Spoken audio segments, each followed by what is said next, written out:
welcome to the Elite Real Estate Podcast, episode 5, where we're going to tell you about our current project we're kind of looking into as far as a former brewery. And I'll go and let Will say what we're looking to convert it into, because Will's never told you all this, but he was a D1 tennis player in college, so like this guy can move on the court. Like he's the more athletic partner. I'm the stronger partner. Like I can bench press more than him.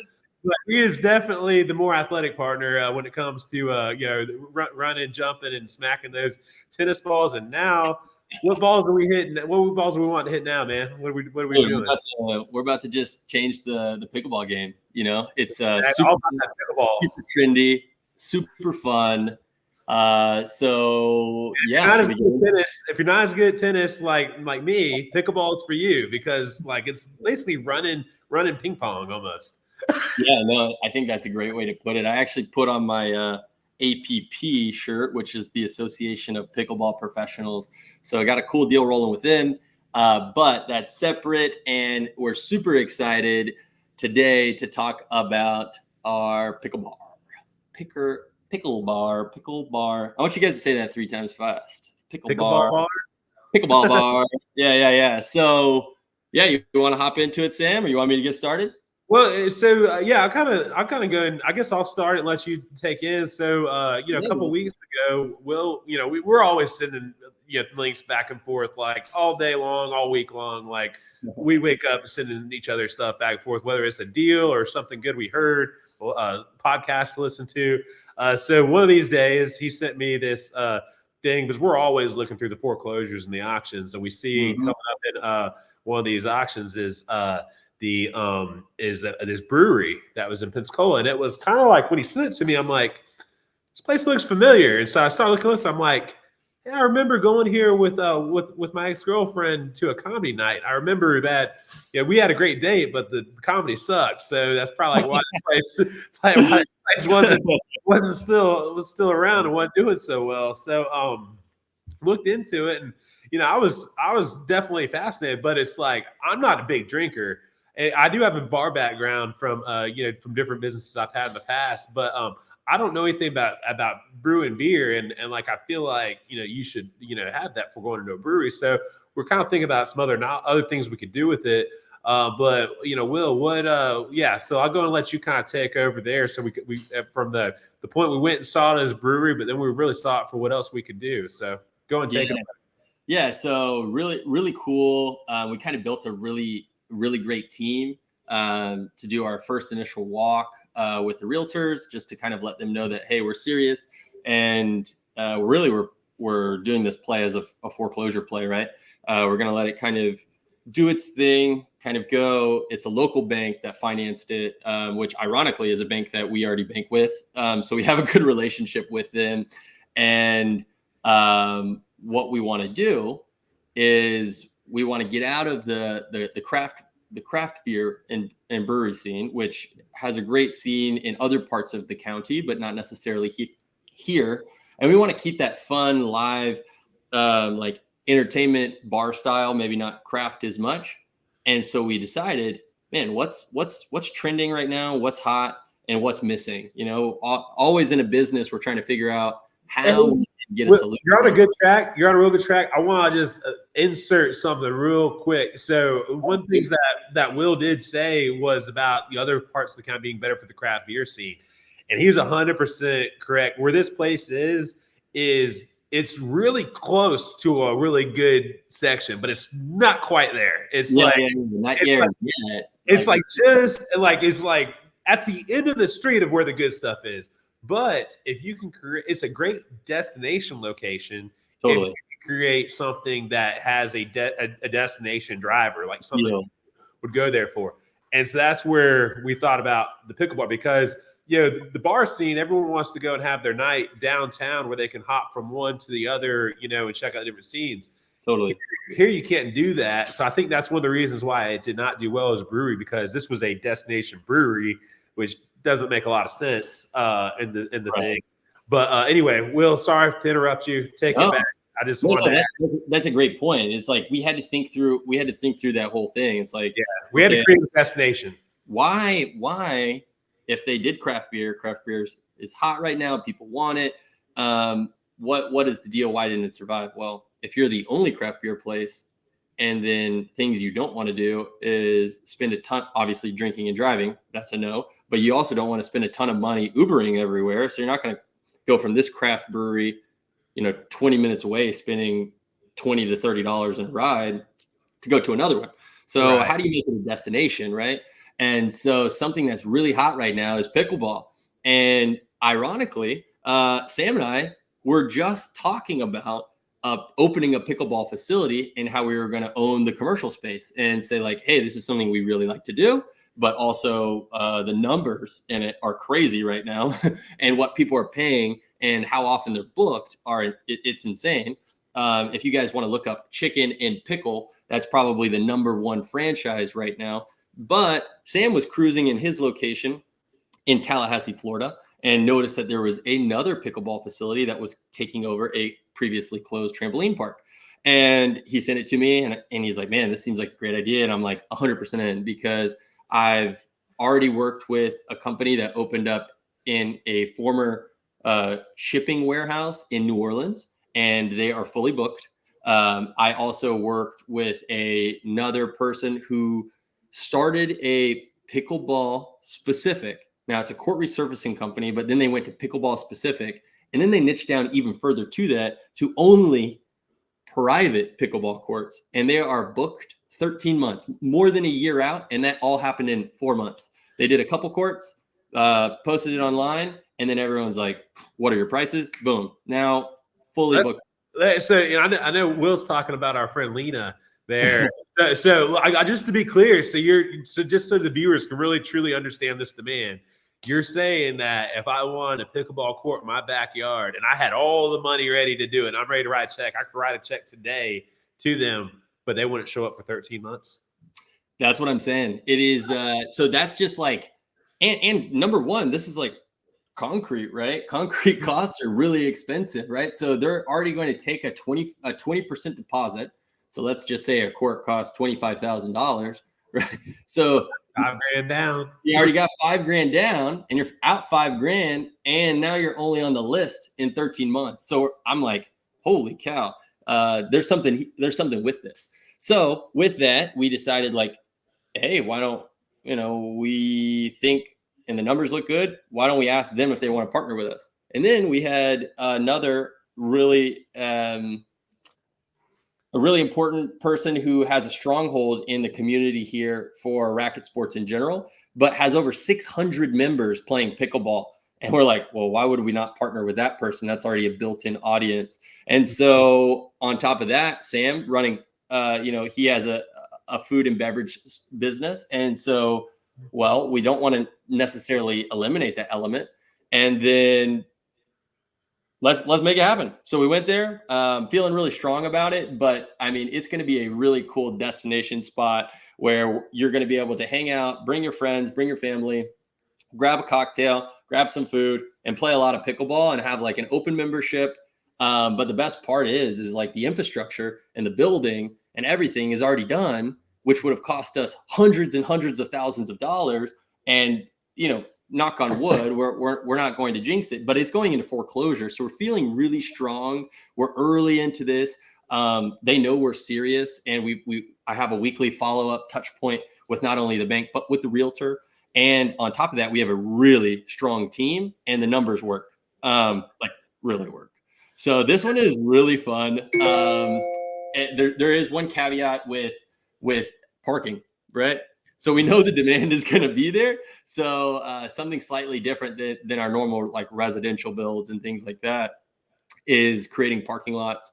And luckily the infrastructure interior wise is already built to ADA standards. So that's great. Already handicap parking and things like that. But we need more parking. We know this place is going to create a demand, and we need to be able to fill it so that you don't have a bad experience saying like, okay, well, I booked a court here and I had to walk a quarter mile, half a mile to get there. Like, obviously that looks good. As a business owner, you're like, oh, it's too full. But, also you don't want to deter people too. But I'm super excited about this project. I think Sam is too. We've got a great team. It's going to be sweet. No, for sure. And like I said, and I want to kind of give Will props because he's the one who kind of put it all together. Like he and I have been talking about doing this, but then he knew the other people to bring in. So like me, I have an extensive restaurant background. I've been in restaurants and bars for over a decade now. Then everyone else is, like I said, has a lot of experience in different elements of the business. Will's got a bunch of racket sports background, and on top of being just a project manager and multiple jobs, so he really knows how to keep everything going. And then, like I said, just having all these other connections in on it is really a good deal. So we're hoping this is something that we can fully bring to light. So the real estate angle on it is, like I said, we're looking at buying the real estate, owning the real estate, and then at the same time we're also looking at owning the business separately. So the business would be one entity that would then lease back the real estate from a separate entity that we would all be common owners in. But there you go. That's how we would set it up. So that way, we can write off the rent from our business into our, personal asset portfolio that owns the actual real estate. Yeah. So sick. And it's just like such a cool play. And it was almost like we kind of manifested it. I mean, we were just back and forth. We were playing pickleball. We were hanging out. And we're like, dude, these numbers are crazy. And then obviously it's like top of mind. We see this foreclosure on this amazing commercial space, which previously was a brewery, but we don't need to take in $1 million worth of, liability by having this brewery equipment. I mean, it's super expensive. So that's something that we could already say like, hey, this is a separate sale. We don't need it. And then also that frees up for an indoor space. I mean, we have just been tossing ideas. We've kind of gone up all the way, through, really having a full layout on the facility and the land. I'm super stoked, and I think it'll be super fun, especially like having Sam in food and bev already. I think it'll be a really great space, and there's a lack. Now, going back to it, the brewery was a good idea. There's a lack of bars in this particular area that's really hot right now. But the best part about all this is once we were like really, really into the deal, it's an opportunity zone. Sam, you want to tell them a little bit about what a hub zone and opportunity zone is and how that's really going to help us be, again, creative and manipulate to work a couple different exit strategies and stuff like that to where the risk is a lot less? Yeah, so basically an opportunity zone gives a whole lot more tax benefits Mm-hmm. to the area. So basically, they'll, what is an opportunity zone? Opportunity zones are an economic development tool that allows people to invest in distressed areas in the United States. Their purpose is to spur economic growth and job creation in low-income communities while providing tax benefits to investors. So what's that mean to us? Well, it means that we'll be incentivized to do more here because they need more jobs, they need stuff. So by us doing this, they will get them to get tax credits later. So what this means is like we're not getting any money up front. Right. Thanks for making that clear. The government is incentivizing us on the back end, basically telling us that if you guys make a capital investment in this area and create jobs here where we need them, or we have people that need jobs, then we will save you money on your taxes on the back end. And that's kind of like a very simple way to simply explain it. I think you did it perfectly. Yeah. And that's where I think it's a place where, and Sam and I have talked about it, where its proximity is, we will have no shortage of jobs, and it'll be a cool place where people will want to work. And back on that location, I was just gonna say the location is very close to UWF, which is one of Florida's a university here in Florida, University of West Florida. So it's close to that element, which is I think what the guy was probably originally thinking when he made the brewery. Totally.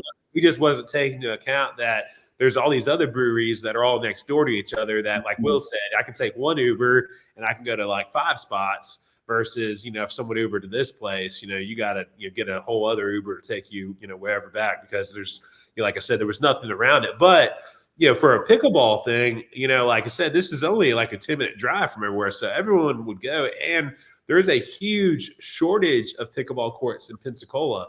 Totally.